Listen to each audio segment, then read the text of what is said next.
Welcome back to Arcade Spirits. In the last episode, we met Queen Bee and Teo, and then we got them both to stop causing dilemmas. So now, we feel nice and accomplished.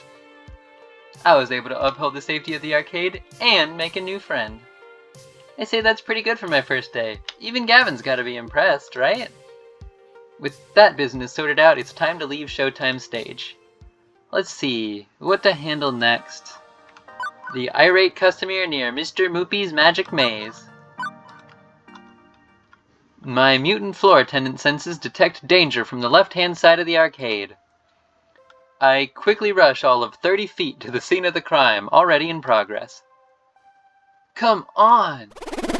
Hurry the heck up and finish your game! You! Do you work here? I saw you behind the desk earlier. Note to self, ask Gavin for a name tag or something. Yes, I'm Emmy, floor attendant. Well, stop attending to the carpets and attend to me. I want this jerk to wrap up his dang game so I can play. Ashley's face is obscured beneath her costume's mask, but I can feel her wince as the man curses up a blue streak. Sir, there are children present. Please keep the swearing to a minimum. You kick this fat piece of blue off this game and I'll sing Mary Had a Little Lamb all you want. Figuring I ought to hear the quote-unquote fat piece of blues side of the story before rushing to a judgment, I tap the player on the shoulder. And he doesn't even notice my tapping. So I tap again. Twice. Sir, there are other players waiting to give Mr. Moopy's Magic Maze a spin. Curiously, the player looks up at the game's marquee, thank you Naomi, which simply reads, Moopy. You know the game's full name. Sure, I played it a lot when I was a kid. It's actually called Mr. Moopy's Magic Maze, right? Wizards and pellets and monsters and stuff? Yeah. A bit terse, as he's laser focused on the game. And I can see why. He's currently sitting on 714,900 points. Oh, holy crap, that's a heck of a high score. Or, as the other guy would probably put it, holy blih, that's a blih of a high score. Excuse me. Right. Sir, can you please wrap up your game? Nope. I'm keeping good pace here. Plenty of livestock, on par for getting close to the world record before the kill screen. Somehow, the thick arcade jargon sounds classier when draped in his British accent, like I'm watching some documentary program on the BBC. Yeah, but this is a public arcade. Other folks want to play the games too. He finishes clearing the current board, while pondering the predicament. Okay. At first I think he's stepping away to end his game. But he's letting his stock of 50 extra dudes slowly deplete as he pulls out his wallet. Without pause, he pulls out $3,000 in cash and holds it out. Will this cover it? For a moment, I flash back to that movie where some dude pays another dude to sleep with his wife and they roll around in the bed covered in money and, cover what exactly? The cost of the game. The game itself. I've never seen this much raw cash in one place at any given time. It's not even in 20s. Dude's rolling in Benjamins. One moment please. On it. Fortunately, Iris has my messenger app open for me with Gavin's contact info preloaded. With trembling fingers, I key in, customer wants to buy Moopy for $3K, what do? In less than a minute, I have my response. Considering we paid $200 for it, plus parts, yes. Absolutely yes. Sell that relic immediately. Well, okay then. Although, how's Naomi gonna react to this? Offloading one of her darlings just because Gavin wants to make a 15-fold profit. It also feels kind of weird to be taking advantage of this guy's lack of a grasp on the real cost of an old arcade machine. I knew all this workplace drama was going to catch up to me at some point, but with this rando breathing down my neck, I gotta make a decision. The game was $200, but I'm not sure we should sell. It's an older game, and it actually only cost us about $200, but, well, it's a part of the arcade, sir. I expect this apparent gazillionaire to protest at not getting his way. But he's smiling. You're right, this is Mr. Moopy's home after all. Let's compromise. I'll pay you $1,000, American, and own the game. but you keep it here. And in return, I get to play as long as I want, provided nobody's already playing. That way, I can keep chasing the score, but your arcade stays whole. I'd hate to break up a loving family. Naomi will be relieved to hear that. Even if Gavin may flay me for passing up $2,000. Good, I'd hate to make Naomi cry. How could I live with myself? Which leaves the rando hopping mad. To be fair, we had kind of been ignoring that he exists. What the heck, man? I'm a woman. What kind of arcade is this, anyway? Heck this, I'm going to Deco's Palace. And we just lost a customer, stomping his way out the door. Stomp, stomp, stomp. On the plus side, Naomi won't cry. On the negative side, I just drove a rando out into the cold. What a disagreeable fellow. As for the player, well, he goes right back to playing, eating pellets, zapping ghost monsters, clearing mazes. With the crisis behind us, I can actually focus on who this gonzo rich guy actually is. He seems to care about more than just his game.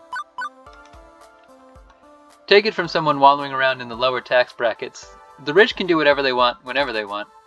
And yet, that's not what this guy did. He could have, but he let us keep the game. He just wanted to play, that's all. And why? Because of Naomi. Because of the Funplex. It's a home and a family. For the games, and for us. Maybe it's for the best I sent that rando out the door in favor of this guy. So, you know Naomi? He's happy to talk, even while playing. Of course. I'm a Funplex regular. My name's Percy. I'd hazard you're our new floor attendant? I was here when Francine seated you behind the desk earlier. That's me, Emmy Twinleaf, arcade wrangler. Well then, it's a pleasure to make your acquaintance, and I look forward to getting to know you better. So, you've seriously just been playing Moopy all day, huh? What can I say? It's my calling. I actually owned a Moopy cabinet once. Had it in my flat. But playing it by myself, all alone in the dark, it's not the same. I need the atmosphere. The beeps and boops? No, those you eventually learn to filter out. I mean, everything. The games, the lights, the kids, the feeling of being in an arcade. I score my best when I'm in real-world conditions. That's fair. I think I kind of get it. I say, sitting knowing that I do almost all of my recording alone in my room, playing games by myself. But you know what? I get it nonetheless. It's all about the emotions. The laughter and the tears, the excitement of competition.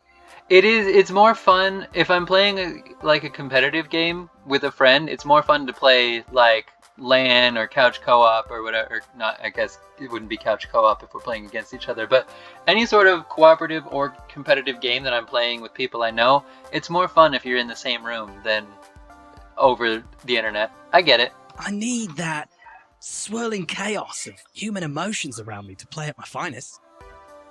Yeah. Mm-hmm. Naomi gets that. She keeps Moopy in top condition for the day I eventually land my high score. What's the current world record then? About 3.5 million. This guy has been standing here since I was working the morning shift. Hours and hours, and he's still only about 720k into his game. Can't imagine him being anything but top health condition to try this. Guy's gotta have legs made out of carbon fiber and a bladder of tungsten. I just let a few extra lives drain out whenever I need to go pee. Also, he may be psychic.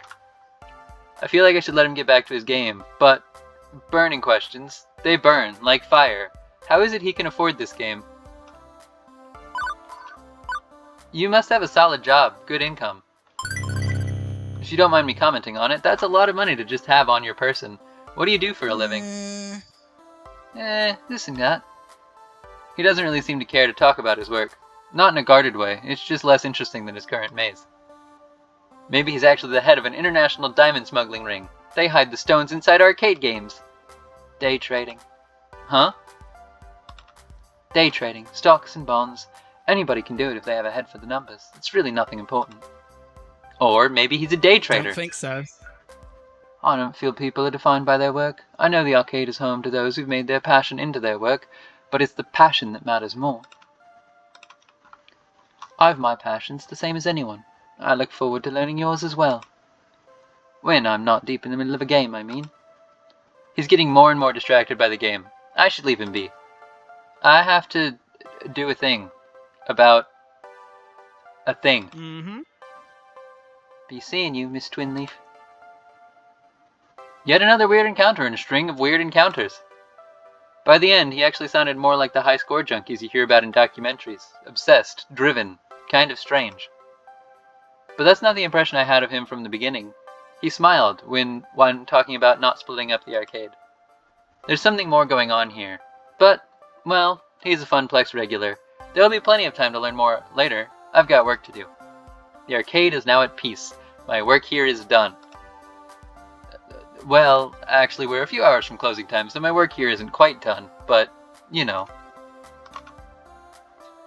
I'm so at peace, in fact, that I don't even notice the underboss of the arcade sidling up behind me. Good day. Not a bad first day so far. I've been keeping tabs on you. Well, others have been, and they've been texting me. You know, you should consider getting a proper group chat app going. I've got a crappy phone plan. My texts aren't free. A valid point. I'll look into that. Impressive. I'm impressed with how you handle yourself. I think you're going to work out just fine. Anyway, I've prepared your paperwork. If you'd like to go sign it and make this working relationship a bit more above board. Yeah. So, you're staying? Please tell me you're staying. I mean, I fed you and everything. Francine hasn't fired her yet, right? An adorable nightmare joins the impromptu staff gathering. Ooh. Emmy's off to a great start. Here's to your first day, followed by many more. Don't you two have jobs to attend to? Just ordered a replacement power supply for Robotron. Nothing's left to do for the day. Not many kids around for me to entertain. Finally, a quiet moment. My dream job has been going a mile a minute since I got here. We were sat quiet for the whole morning shift. Is it my dream job? I told Francine I was looking for hope. I've been so used to life dumping all over me that I've come to expect the worst, generally. And yet, I can't say the Funplex has dumped on me. It's been hectic at times, a little too much, but not really in a bad way. I'm starting to get along with my coworkers. I'm helping people with their problems. Maybe I'm finding the hope I was looking for after all. That's a very positive note to end the episode on. So, without further ado, see you in the next one. Bye bye bye bye bye bye bye. I love you. I don't know why I started saying that. I don't know when I started saying that, but I'm saying it.